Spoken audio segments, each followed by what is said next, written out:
We're at the point now where I need to install the new black goopy ribbon sealer. This is an auto glass replacement kit I picked up at Pep Boys. The YouTube video I watched called for basically this same product, but instead of 5/16 inch diameter, it was 3/8. So the difference is basically a 1/16 of an inch in diameter. I don't think that's going to matter. In the case it does, I'll get water in my car and oh well, but this is all they had. They did the part number 08622 is a 3/8 inch diameter 3M window weld. They only had the 5/16. I think this will do the trick. So I bought this anyway. After the ribbon sealer is installed along the base in the rear there, you then need to staple the lower edge of the canvas to that rear bow with stainless steel staples. I got these at Home Depot. The guy in the video called for that he used 10mm diameter staples. Now, I don't think the diameter of staples matters all that much, but I'm pretty sure that the diameter of the staples that are on the stock top out there is less than the than 3/8. But you know, these will do the trick.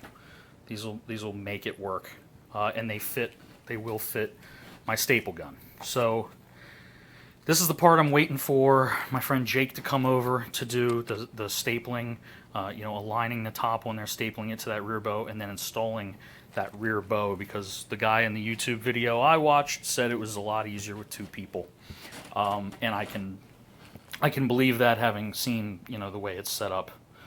So to get ready for him, I'm going to put these extra pieces of cloth that came with the top, that look like they're cut out of where the window goes. I'm going to painter's tape these in place over the rear window of the new top, so that when we're installing it, we don't scratch it all to hell. So that and drilling out the rivets are the last two things I need to do before Jake gets here. You can see the old rivets have been drilled out. It looks like I kind of enlarged this hole a little bit by trying to do it, but as far as I could tell, the rivet still fits in there pretty snugly, and it looks like when it expands it will grip properly, even though that hole got a little boogered up by the drill. So I drilled out there, and then the ones in here on both sides, and I got 6 pop rivets, 3 for each side, to replace it with, and these are the 7/64 of an inch diameter pop rivets. I got my pop rivet tool still inside, but so that's ready to be done. Now that I have the extension cord out here I borrowed from my neighbor, I'm going to be able to vacuum out this felt area from all the detritus from doing all the cleanup work up here. Everything fell down in here and it looks kind of gross, and there'll never be a better time to get at this. And then I can, now that we've got this bow out, I finally found that drainage hole. You can't really see it because of how dark it is here, but it's in between this metal piece and the very back corner there is where the drain is. So I'm going to get a big old straightened out coat hanger and just jam it down through there to clear it out and make sure we don't get water buildup in here. Because I showed you before, just the amount of leaves that build up in there, I'm sure that's plugged up after 18 years.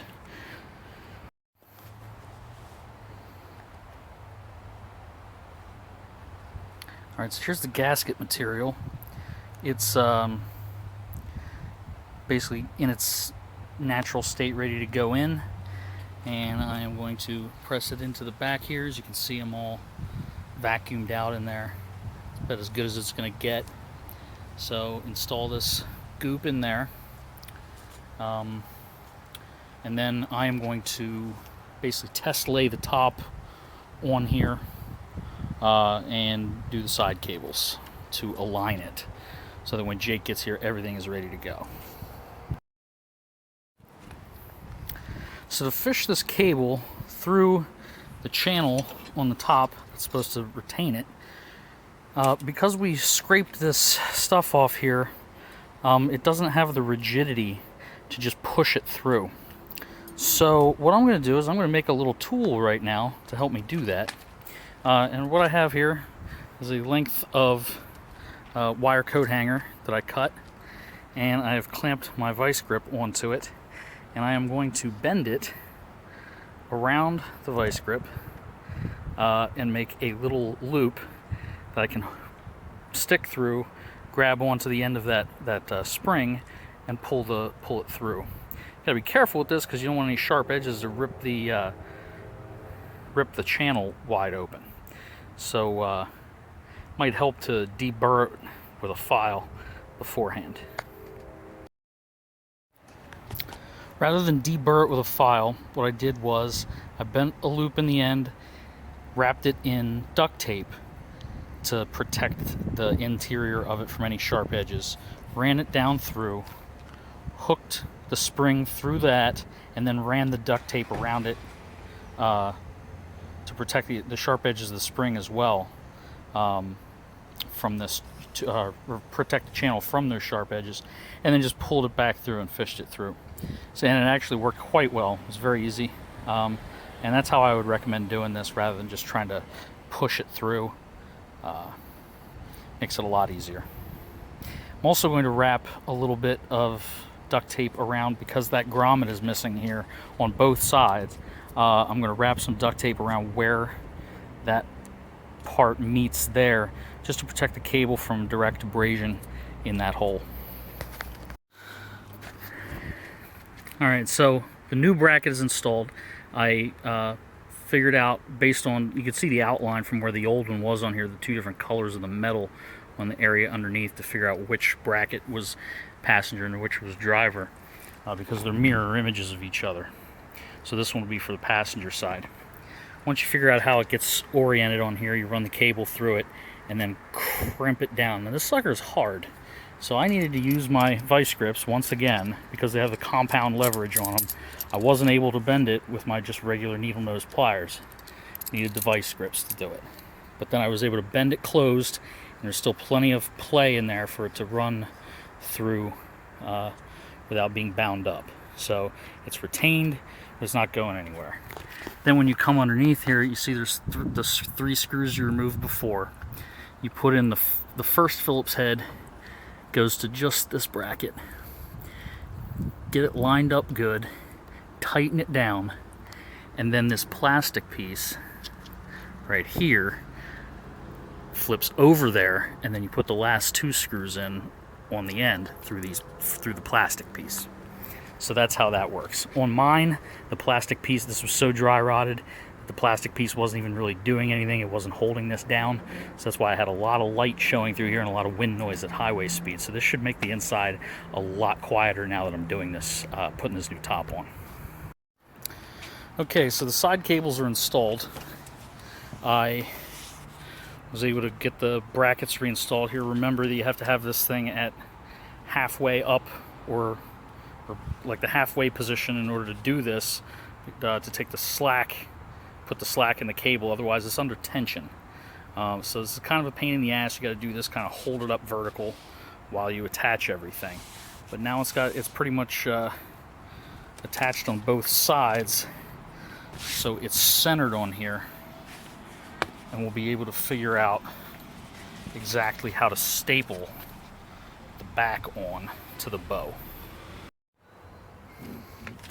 Alright, so down here at the corner, there was an unfinished long bit of this piping coming down off, so I trimmed that to fit and jammed an awl through here to make a hole for a screw that will attach this at this point right here to the back bow. Alright, and then on the inside here is all this plastic bracketing that attaches to the metal bracketing with the Phillips head screws that we removed earlier. So, and at the bottom here there's rivet that needed to be drilled out that I couldn't see before. So basically, now that I have this hole here, I think this bottom corner is what has to get assembled next, so that we can fold this up to get this plastic piece aligned And I don't know if that makes sense there, but that hole has to get a rivet through it attached to the bottom of that plastic piece, and then this part has to get that screw through it. So it's kind of complicated, but when you see it, you'll know what I mean. It's really hard to make out here, but there's the plastic attached to the canvas that needs to get riveted on this blind spot here. Obviously the riveter won't fit in from this side, so it's got to go in from the back. So I think that rivet is the next thing that has to get attached. You can get the riveter in this way, pop that in there, and then attach the rest of the Phillips head screws up the side here. Then we can reinstall the brackets and the weather stripping if we want, or we can leave that till later. I'm not sure what order I'm going to do it in. All right, and on this side, you can see it a lot better than over on the other side. But you have underneath here this flap. This is supposed to be the vent that when you close the door, differential pressure is relieved out of the car through this. So you want this to be tight against here. Remember earlier we had this adhesive backed piece of plastic that was on there that we had to cut off. So this is an area that you're going to want to put a little bit of adhesive on right here, and then slip this plastic over here before you put this in the curved channel. So I got that hole all out, I got the screw put in, and I got the pop rivet in here, and I didn't put any of the screws in the plastic channel yet. I figure I'll do that later. What I want to start doing is, now that this seems to be about where it's supposed to be, I think I can start actually stapling this. Pulling it down, making sure the plastic, this little plastic channel on the edge here, fits right in to this groove in the back bow. Just making sure that it's in there and pulled nice and tight as I go along, and staple. And just go around the whole back with overlapping staples. And I'm stapling and stapling and stapling. I'm going to come back to this corner and probably hit it with several more staples right in here to really anchor this point. But I wanted to get it going so that so that I was sure there was aligned properly. It seems to be going on quite nicely, holding that thing right in that channel with one hand while holding the stapler with the other hand upside down. Obviously, because you can't do it this way. Holding it upside down and stapling along as you go. Now the staples, when you put them in, don't go in all the way. So you have to seat them manually with a screwdriver, which is very tedious, but it makes for a better finished product. You don't want these sticking up at all. They were sticking up about 1/16 of an inch. They were proud just a bit, so I'll just go over them with the screwdriver, push down on one side, push down on the other side, and it would seat it flush to the bow. So as I go here, it doesn't need to be pretty, it doesn't need to be a perfectly straight line, it just has to be in that plastic piece there, holding that groove, that plastic piece in the groove in the channel, and structurally sound. So not quite overlapping and not quite butted, but you want as close to a continuous line of staples as you can get for good structural stability here. And I've been at this for maybe 10 minutes. My fingers are already sore and tired, and I'm probably only about 1/3 of the way done. This is going to be a treat. Hopefully Jake gets here soon and he can do the rest of this.